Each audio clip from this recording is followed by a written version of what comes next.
Awesome, guys, welcome back. And in this video I want to start breaking down the offer to purchase known as the OTP here in South Africa. And the reason for that is I do find lots of people, buyers and investors, they do get intimidated by the offer to purchase stage, because often unfortunately, because of lack of knowledge, they get bullied by the estate agent. Now I use the word bully not in the sense of actually bullying, but you know, remember one thing, that estate agents are employed by the seller, not by the buyer. And estate agents make their living from getting com. So they want to do everything they can to get that deal to go through as quick as possible. So what does that mean? That means the less suspensive clauses in the offer to purchase, the better. The quicker time frames that they can put in for the seller to get the buyer to be a point to meet the suspensive clauses, the better for the seller. Now, that's great for the seller, right? And that's great for the estate agent. Sign the offer to purchase, put the buyer in touch with a bond originator that's maybe part of the estate agent's power team. Put the buyer in touch with an attorney as part of the estate agent's power team, because that's the standard, right? And that's what tends to happen in South Africa. I do have a slight problem with that sometimes. I'll tell you why. So it could be that you go out there and you sign an offer to purchase, and all you do is you initial and you sign, and you don't change anything. It could be that you've said in the offer to purchase, subject to the purchaser getting finance. Something as simple as that. Now, in the clause, because you haven't read the offer to purchase, there is a clause that says once the suspensive clause has been met, the commission for the estate agent is due. So now you apply for a bond, don't you? And you might get 100%, no problem, but you get prime plus one, but you're expecting prime, and now you're unhappy and you want to pull out the deal. So you say to the attorney and the agent, hey, I'm pulling out the deal because I'm not happy with the interest rate.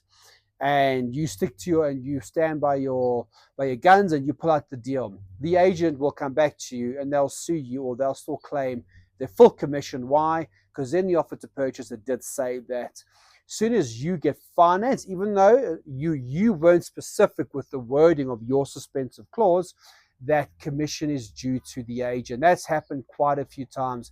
I've seen buyers pay com of 90,000, 150,000 rand to an agent where they never even bought the property deal, because they didn't read.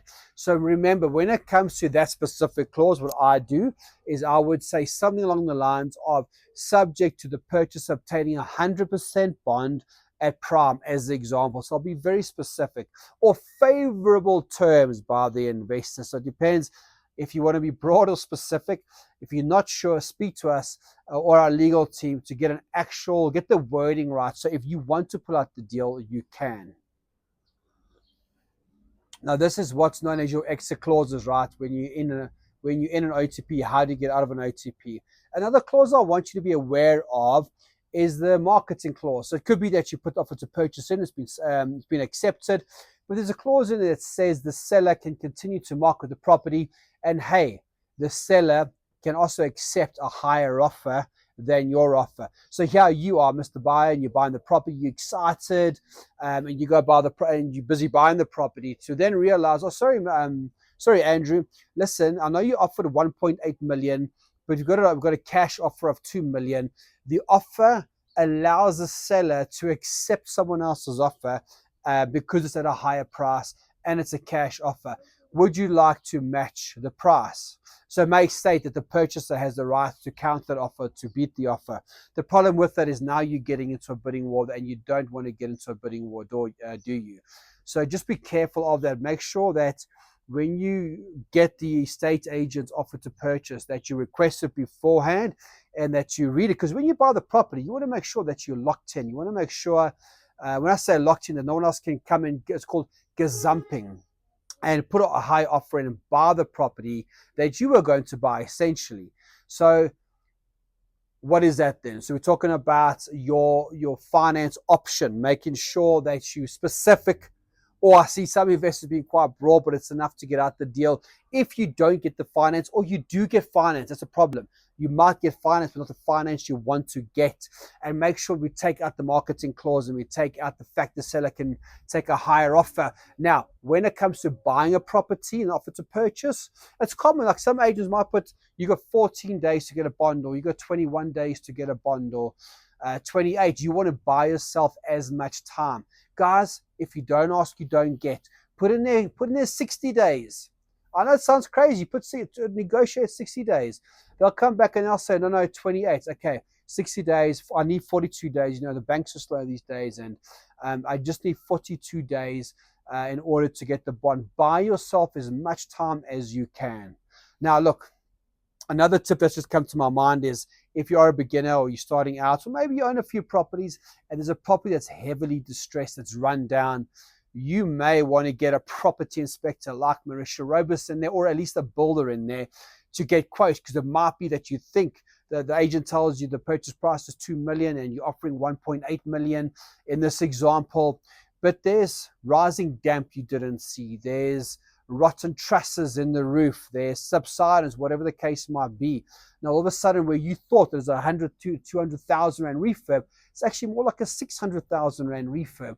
So you may want to put a clause in that offer to purchase that says that you'll buy the property subject to you being satisfied with the outcome of a property inspection done by Marisha Robus, the Gauteng property inspectors, by a certain date. Just remember, whenever you put a suspensive clause in, make sure you action it and you can prove to the agent, hey, I did contact Marisha, I did contact the builder, here's the report, there's stuff that the seller hasn't disclosed or the stuff I didn't pick up, and therefore I'm not happy with this and I'm walking away from the deal. Again, it's having your exit strategies.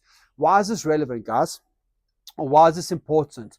This is important because if you just signed an offer to purchase and you want to convert it to multi-lets, you want to build flats, you want to move the kitchen from here to there, you want to do something with the property, you want to just do something, right? And you don't have the clauses, and all of a sudden you don't get favorable interest rates, and you want to put out the deal. Well, you can't. Well, you can, but you'll be sued. So all you're trying to do here is cross your T's and dot your I's. What tends to happen if you are a newbie is that you sit with the agent, you've never read through the OTP. Now, their OTP is different to the other agent's OTP, that's different to the other agents. There's not one offer to purchase for everyone, right? And remember, an offer to purchase is just a piece of paper. In a piece of paper, it's got your name, my name, the terms, and we sign. That offer to purchase can be 100 pages, 50 pages, or it could be 1 page if I want it to be. It's just a contract, right? And I need you to know, as the investors, that you can put what you want in there, as long as it's fair and the seller accepts it. You can put your terms, because remember, yes, the seller's selling it to you, but you're buying it. You're the one paying for the attorney. If you wanted to, guys, you could put that at the end of the contract, other clauses or suspensive clauses, that you will buy the property as long as you can use your own conveyancer. You want to use your own bond originator. You are allowed to negotiate to use your own. Look, sometimes agents, they'll push back. They'll say you can't. Legally, you can. And I get sometimes why agents want to use their own attorney or bond originator. Sometimes we're fine with it, but depending on the nature of the deal and how complex it is, I always insist on using my conveyancer. I insist on using my bond originator, because they think like investors, and we might be doing a back-to-back deal or assisted sale or something creative that a normal bond originator or a normal conveyancer in some cases don't know, and it then makes the deal complicated. So in some cases I'll use their power team. In a lot of cases, because I'm paying for it, I want to negotiate to use my own power team. So the outcome of this video, what I want you to take from this video, is that you also have power when signing your offer to purchase, when buying a property from someone else. Don't let the agent tell you you can't do this or you can't do that. In other cases, you can. You just don't know that you can. And there might be that clause I spoke about earlier. Take a pen, scratch it out.